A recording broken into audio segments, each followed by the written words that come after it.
Good to see everybody. How many of you, after the humidity this morning, when it starts raining this afternoon, are just going to go lay in your front yard and do rain angels? Just lay down. I think I might do that. So today is our last day of our Stand Firm series, and during this series we have been looking through the Old Testament book of Daniel, and we've been learning lessons about what it takes to stand up, to stand for, to stand out, and to stand firm in our faith.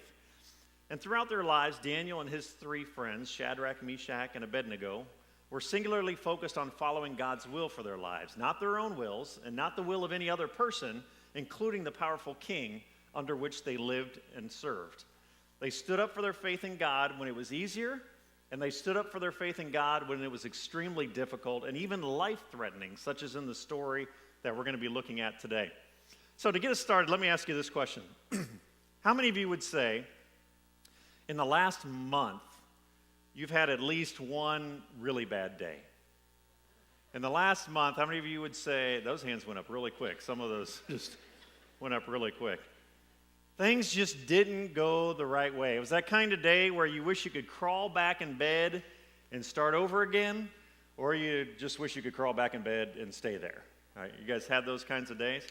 Sometimes we need perspective to help us realize that our days aren't quite as bad as we think they are in the grand scheme of things. So let me start, just for the fun of it, with a few pictures of some other people's bad days to make you feel a little bit better about your own. So imagine this guy who's just out for a bike ride one day, just enjoying the weather, and does a nice little face plant. It's a beautiful day, you're out for a walk, you're just walking down the sidewalk innocently enough, and along comes a car. You're up in the attic, you're doing some handiwork, just a little job, should just take a few minutes, and it turns into something much worse. You're dumb enough to be out during the wintertime riding your bike. You don't quite make the turn slow enough. You didn't see the slow down sign, and you end up doing a little bit of a face plant there. You're a painter, and you're on your way to the next paint job, not expecting to get into an accident and having thought through what it's going to look like afterwards.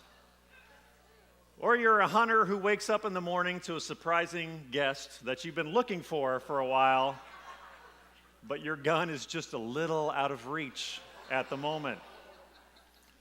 Sometimes perspective makes our days not quite so bad, right?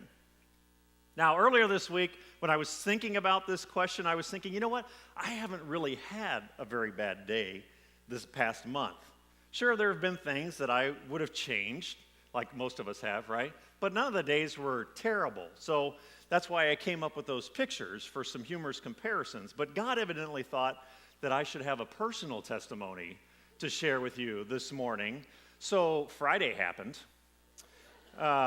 It started innocently enough in the afternoon. Rachel and I were going down to Warsaw to look at a furniture store off of US 30 just east of town. And we had this electrical issue with the SUV about 6 or 7 weeks ago, but it seemed to be more of a glitch than anything. Nothing seemed to test out poorly on it. So on the way to Warsaw, I noticed the battery light started to pulse here and there. And as we got closer to the store, several other indicator lights came on. And just before we pulled into the parking lot, the vehicle started to shudder a little bit. And we got pulled into there, and when we came out of the store, sure enough, the vehicle was dead. Fortunately, there was a nice employee who came out and jumped it. And we were on our way home for 1.5 miles. As we came back on 30, we got to a light, thing died, yelled for Rachel to jump into my seat. I got out and pushed it off the road. And we called the tow truck, and they came over, and while they were loading us up, the furniture guys who had jumped us, they were doing a delivery, so the furniture truck went by us, and they're like, "You didn't get very far, did you?" We're like, "Thanks. Let's just rub some dirt in it while we're at it, So the tow truck picks us up. We go to the local garage. Our good friend Fred shows up to save the day on his white horse, gets us home. And on the way home, I get a call from the garage about what the problem is, and it's going to cost 3 times more than I was guesstimating that it was going to be. 3 times. So I told them to hold off of doing anything, which means I'm already on the hook for $100 for the towing and the diagnostic test and everything, and nothing has been done to fix my vehicle. So I made a bunch of calls, and after an hour or so, finally had this game plan. I borrowed a truck from one friend to rush over to U-Haul and get a car dolly just before they closed, and then met another friend who was going to go down with me to get the car. Now, I called U-Haul ahead of time. I gave my information to make the reservation. I had paid for it. Should have been in and out in less than 5 minutes. No. They didn't have my information. It was gone. I had to set everything back up again. And when they asked for my driver's license, I realized I had forgotten my wallet on the counter in our kitchen, where I had set it after taking out my card to make my payment information to them earlier to make my reservation. Fortunately, they just needed my driver's license number. I had memorized that. So after re-entering all my information and getting the paperwork signed, we moved on to hooking up the dolly, where he informed me that I had the wrong electrical connector for the type of dolly. Nice. So we went back inside. He grabbed one. He said, "That'll be $12. Remember about the whole wallet thing, right? Some of you are getting there faster than others. So I call Rachel, and she gives the information from her card so we could buy the stupid adapter for the stupid electrical wiring for the stupid dolly to go get my stupid car. So I pick up Troy, and about the time we're nearly in Milford, I realized that I had forgotten to take the spare key for the vehicle, that I had instructed them to lock my key in the SUV in their parking lots. So we turned around and came back for the spare key and thought, hey, might as well get the wallet while I'm at it, right? Fortunately, after that, everything went fairly smoothly. We got the SUV picked up. We got it delivered to Kevin's mechanic, who does the work for about half the price. By the time I walked in the door at home that night, what had started as a quick trip to the furniture store had turned into a 7.5-hour ordeal. It was not a good day. But still, in comparison to the story we're going to look at today, it was a pretty insignificant issue. We all have bad days. If you haven't had one recently, just wait. It's coming. They hit us all, don't they? And some of those bad days are a lot more difficult than others. Some of those bad days are just downright excruciating. They're painful, they're lonely, they're soul-crushing, and they suck the hope and the joy right out of us. Now, I don't know what it might be for you right now, but I know a lot of you are probably battling one challenge or another. Could be a financial challenge, could be a health-related challenge, could be a relational situation, could be that your job is unstable or you've been searching for a job for a long time and you just can't figure out why things don't get better. You're doing everything that you know you should do, and yet you're still struggling. You're trying to follow after God. You're trying to follow His will for your life, but maybe there's this challenge or struggle that you're facing that just seems to be too much. Your faith is being challenged and you're just worn down, and you need to know that there's a light at the end of this struggle. Maybe you're even ready to just throw in the towel. Now, before we get into the 3rd chapter of Daniel, where our story is today, let's take a look at what the Apostle Peter tells us about being tested in our faith. Peter believes that there is a purpose for everything, including the trials that we face. Listen to what he says in 1 Peter 1:7. These trials will show that your faith is genuine. It is being tested as fire tests and purifies gold, though your faith is far more precious than mere gold. So when your faith remains strong through many trials, it will bring you much praise and glory and honor on the day when Jesus Christ is revealed to the whole world. Peter says these trials will reveal your faith. These trials will show that your faith is genuine. Peter is telling us that a faith that is tested is a faith that can be trusted. A faith that is tested is a faith that can be trusted. Now, today we're going to take a look at the faith that is tested in the lives of 3 teenage boys, somewhere around 15 or 16 years old. Their names are Shadrach, Meshach, and Abednego. And their story of being tested is found in the 3rd chapter of Daniel. So if you brought your Bible, go ahead and open up to that chapter. If not, verses will be up on the screen for you. And for those of you that weren't here for the first week of this series, we started our Stand Firm series by looking at the story in the 1st chapter of Daniel, where King Nebuchadnezzar from the country of Babylonia had kidnapped the best and the brightest from the people of God, and he was intent on breaking them down physically, emotionally, and spiritually so that they would stop following the one true God and instead follow the false gods of the Babylonians and serve the king and actually worship the king as a god as well. Nebuchadnezzar was this evil man who didn't hesitate to kill anybody who opposed him. And it was in these difficult circumstances that Daniel and his friends found themselves challenged in living out their faith on a daily basis. It's something that's hard for us to wrap our heads around completely because we live in a country where we're allowed to express our religious freedoms. And yes, that's becoming more difficult in some regards these days, but it's still a far cry from living in a country like Daniel and his friends did, where you could have been killed on the spot for your faith in God. Now, it's the same self-absorbed, domineering, arrogant King Nebuchadnezzar that is still ruling the nation of Babylon in our story today. So let's take a look at the first part of the story found in Daniel 3. King Nebuchadnezzar made a gold statue 90 feet tall, 9 feet wide, and set it up on the plain of Dura in the province of Babylon. Did I mention the king was a little self-absorbed? Then he sent messages to the high officers, the officials, the governors, advisors, treasurers, judges, magistrates, and all the provincial officials to come to the dedication of the statue that he had set up. So all of these officials came and they stood before the statue that King Nebuchadnezzar had set up. And then a herald shouted out, messenger, "People of all races and nations and languages, listen to the king's command. When you hear the sound of the horn, flute," I don't even know how to pronounce this next one, anybody? Zither. I thought it was, but I thought I might slaughter it there. So, lyre, harps, pipes, and other musical instruments bow to the ground to worship King Nebuchadnezzar's gold statue. Anyone who refuses to obey will immediately be thrown into a blazing furnace. Nice. So at the sound of the musical instruments, all the people, whatever their race or nation or language, they bowed to the ground and they worshiped the gold statue that King Nebuchadnezzar had set up. But some of the astrologers went to the king and they informed on the Jews. Tattletales. They said to King Nebuchadnezzar, "Long live the king. You issued a decree requiring all the people to bow down and worship the gold statue when they heard the sounds of all those instruments. That decree also states that those who refuse to obey must be thrown into a blazing furnace. But there are some Jews, specifically Shadrach, Meshach, and Abednego, whom you have put in charge of the province of Babylon. They pay no attention to you, your majesty. They refuse to serve your gods, and they do not worship the gold statue that you have set up." Then Nebuchadnezzar flew into a rage, and he ordered that Shadrach, Meshach, and Abednego be brought before him. And when they were brought in, Nebuchadnezzar said to them, "Is it true, Shadrach, Meshach, and Abednego, that you refuse to serve my gods or to worship the gold statue that I have set up? I will give you one more chance to bow down and worship the statue that I have made when you hear the sound of the musical instruments. But if you refuse, you will be thrown immediately into the blazing furnace. And then what God will be able to rescue you from my power?" Arrogant booger, wasn't he? I mean, that's 3 teenage boys. That's having a bad day. I mean, what would you have done? What would you have said? Some of us might have said, "Well, when you put it that way, it's a lovely statue. Okay, we're good to go." All right?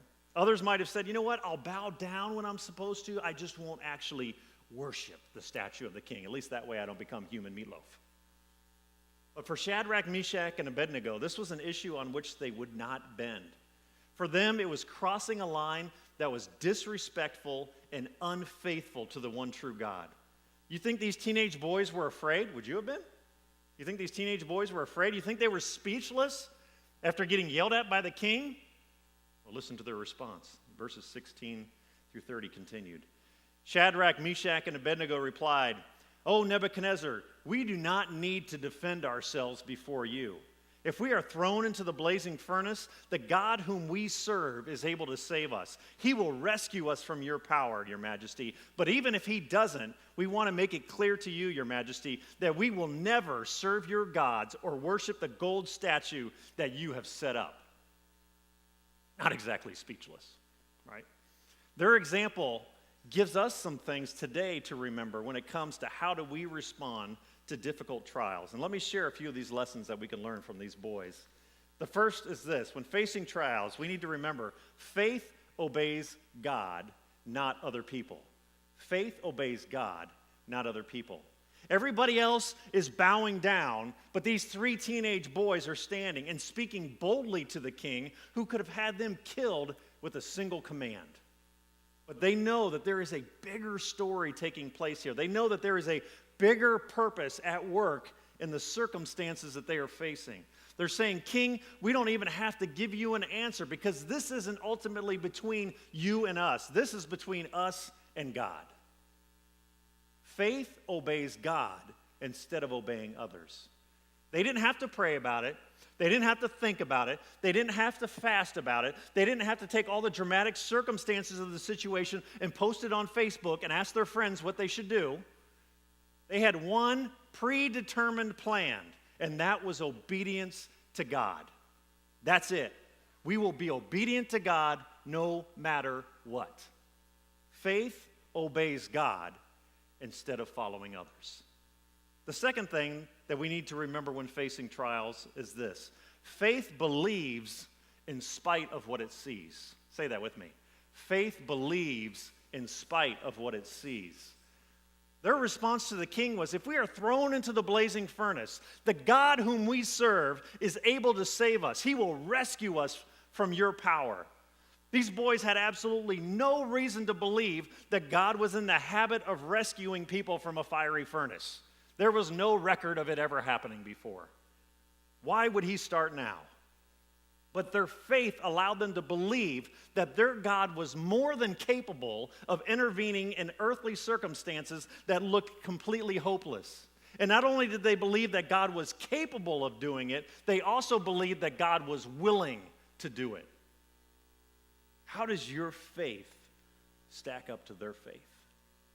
When you are at rock bottom, when you are in the midst of a struggle, do you truly believe that God is capable of doing something about that situation? Or do you tend to just lose hope and get pinned down by the despair of your circumstances?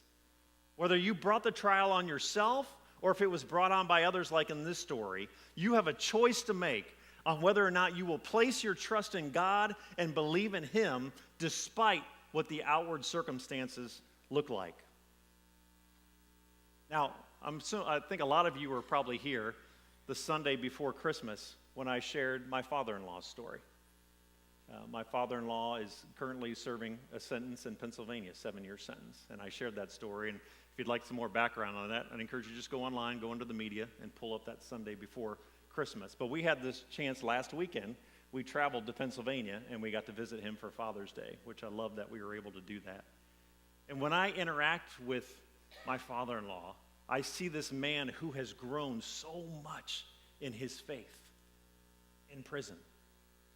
He has more confidence about God using him in his circumstances than I have ever seen in the 16 years that I have known him. Yes, he has at least 4 more years to go at this point, but he believes beyond a shadow of a doubt that God is capable, and he believes beyond a shadow of a doubt that God is willing to work in his life in powerful ways, despite the circumstances that he is facing. This past Tuesday, I visited here locally at the Elkhart County Jail with 2 men that have connections with our Waterford family here, and they were getting ready to hear their sentences. And as I heard their stories and had a chance to share with them on how to look at and how to handle their upcoming sentences, I was able to use the example of my father-in-law to help them see what God can do with a willing individual who has put full faith in God's ability to show up and do something amazing, regardless of the circumstances that they will be seeing around them in the prison in the upcoming months and years. Whatever trial you are going through, however hopeless the circumstances may seem, do you have a faith that believes that God is capable and willing to do something? That's the kind of faith we want to have, a faith similar to Shadrach, Meshach, and Abednego. And that really leads us to the hardest question in all this. What if God doesn't do what you are believing for Him to do? What if you're believing God to heal someone and they die? What if you're believing God to bring your kids back into faith with Christ and they seem to just get sucked further and further into addiction and rebellion against God? What do you do then? Because that's where some of you are living right now, and you know it. Write this down as the third thing we need to remember when facing trials. Obedience is our responsibility. Outcome is God's responsibility. This is foundational to our walk with God. We saw this in some of our earlier stories from this series, and that same theme showed up there as well, didn't it? Living out what God has called us to do, following the purposes that he has given to us for our lives. That is our job, and that is where our job ends, and it's where God's job begins. What God does after that is where his job begins. Our job is to be obedient, to be faithful, and how it plays out after that is entirely up to God. These boys believed beyond a shadow of a doubt that if God wanted to, he could save them in an instant. But they also realized that God's ways are much bigger than they could possibly wrap their heads around. And because their understanding was limited compared to the big picture that God always sees, they knew that God's plan might be different than the one they preferred. So after they tell the king how powerful their God is, and after they tell the king how God is fully capable of saving them, they added these words. But even if he doesn't, we want to make it clear to you, Your Majesty, we will never serve your gods or worship the gold statue that you have set up. In other words, they recognize that their responsibility is to be obedient regardless of what happens. They're saying, we will do what is right before God, and we will trust him with the outcome no matter what. So now it's the king's turn to respond. So the king said, well, if you put it that way, fine, go ahead, do whatever you want. No, not how that happened. Let's take a look at this response and see how the rest of the story unfolds in verses 19 through 30.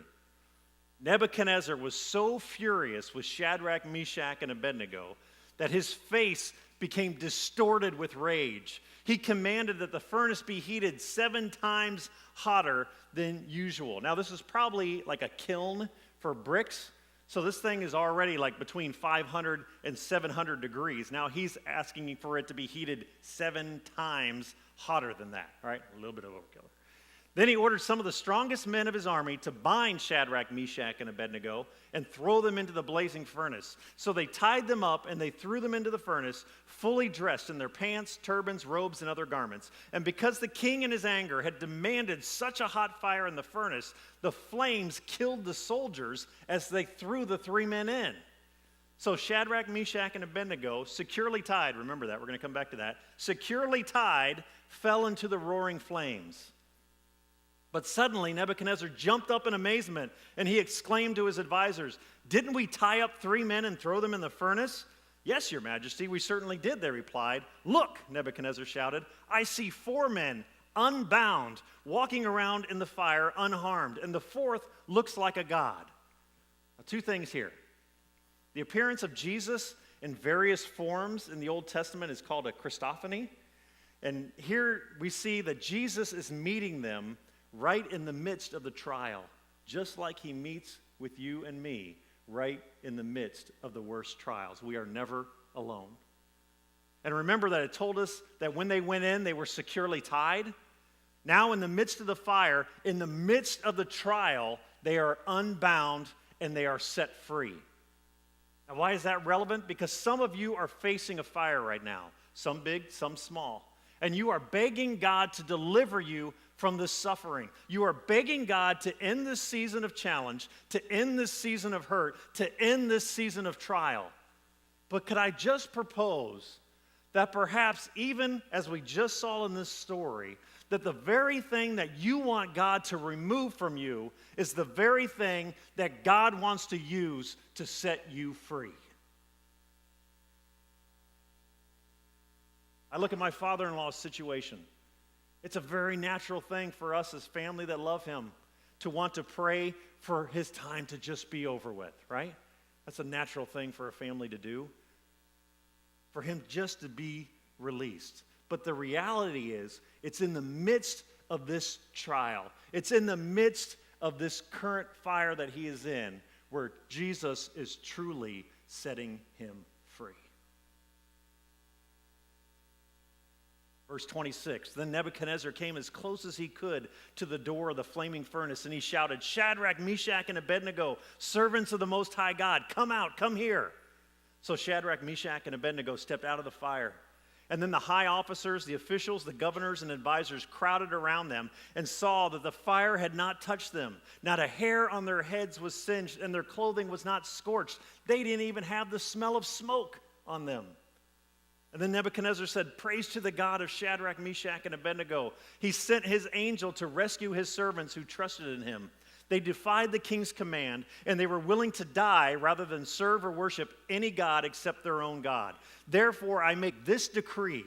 If any people, whatever their race or nation or language, speak a word against the God of Shadrach, Meshach, and Abednego, they will be torn limb from limb, and their houses will be turned into heaps of rubble. There is no other God who can rescue like this."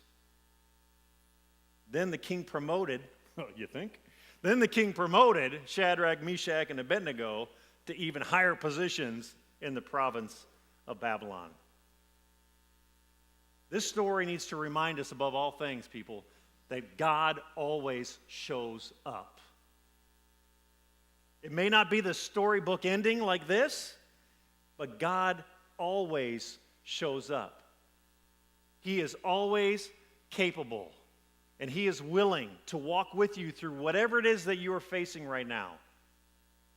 And that's where our faith comes in. That's where our trust in him comes in.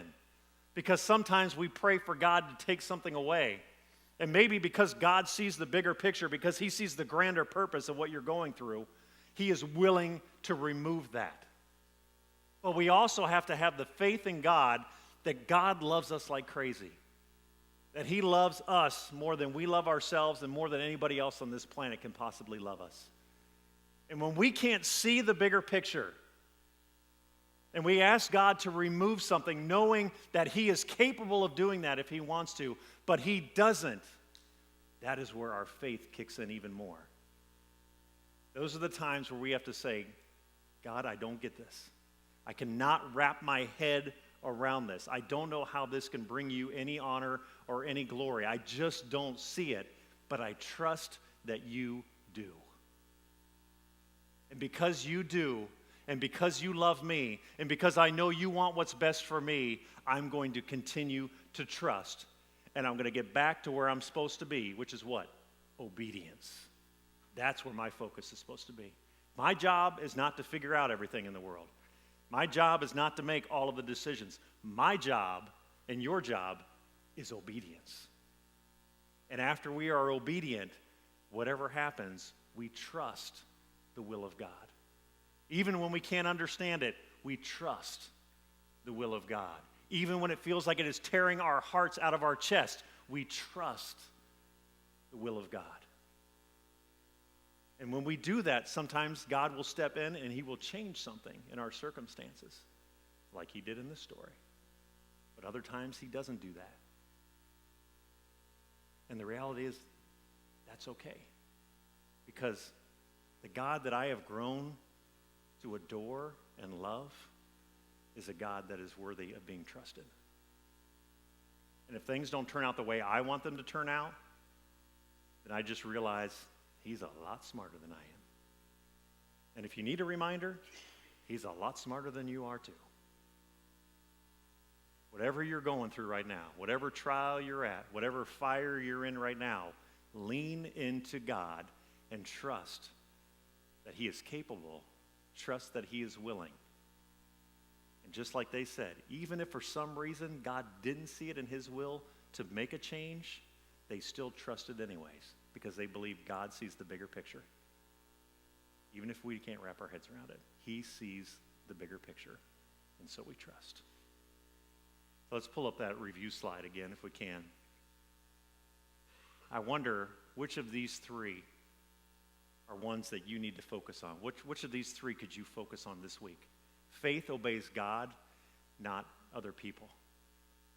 How much of what you're doing on a day-to-day basis is because you're really praying about this and you're really seeking after God? And how much of what you do on a day-to-day basis is because this is what other people want you to be doing? How much is your faith of your day-to-day existence based on God, and how much of it is based on others? Faith believes in spite of what it sees. This is a tough one because we look around and we just see stuff. We size it up quickly, don't we? We're like, oh, here's what's going on. Given outcome. We know what's going to happen. But to have the faith to say, okay, from a human standpoint, this doesn't make any sense. This is not logical, but I'm going to trust that God can do something that doesn't make sense from human terms, that God can show up and do something that only he can do. How are you doing with that? Are you believing for that? Obedience is our responsibility. Outcome is God's responsibility. How much are you focused on that? How much are you focused on going, you know what? I am going to do the best I can to follow after what God's will for my life is, and I am going to trust him with the outcomes, even if they're not the outcomes I want. That's a tough one, isn't it? I mean, we could say it. Easy thing for me to say, just did, right? But living it out, that's a whole different ballgame. Which of those three do you need to focus on this week? Where do you need to grow in your faith? So that someday a story can be told about you, like it was the story that we read this morning, about how you, in the most difficult of circumstances that nobody else would have given you a chance at, that you stand tall, that you stand firm in your faith and say, no, my God's got this. One way or the other, my God has got this. Let's pray.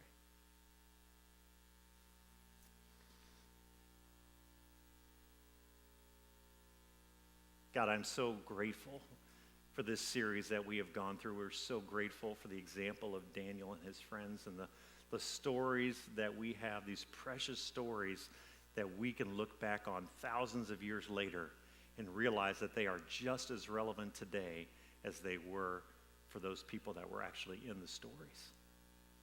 And God, we want to be a people of greater faith.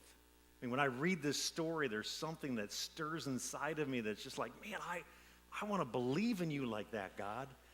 I want to believe in you when the story hasn't been written yet. I mean, when they made that decision to follow after you, they had no idea what was going to happen. And that's the kind of faith that I want to have. That's the faith I believe that everybody in this room wants to have, is that when we are in the midst of the struggle, when we are in the midst of the fire, that we have complete faith in you, that you are willing, that you are capable. And even if it doesn't turn out the way we want it, that you have our best interest in mind.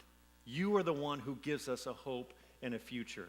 You are the one who sent your son, Jesus Christ, to live a perfect life, to die a miserable death, so that we, by placing our faith in him, could have the hope of eternity with you. God, we love you, and we want to do a better job of following after you. Would you increase our faith today? Would you allow us to see you in our lives in amazing ways? And in those moments where we don't feel that you are near, where we don't feel like you're intervening, will you allow our faith to step up even more and trust that you still see the bigger picture even when we don't? And for those who are in the fire right now, Lord, would you give them the courage to stand firm in their faith, that they would be able to defy the words that the enemy is trying to whisper into their ears, that it's over, that there's no more hope, that there's no more point in even trying anymore. I pray that they would stand firm on your word, that they would rebuke the enemy, that they would look to you and you alone as their source of strength and comfort, that they would trust you to show up in a way that only you can.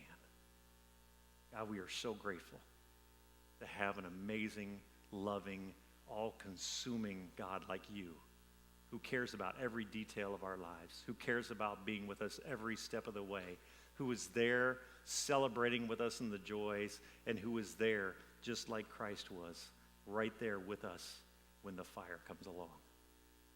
We are never alone. You always show up. Help us be reminded of that afresh today. In Jesus' mighty name we pray. Amen.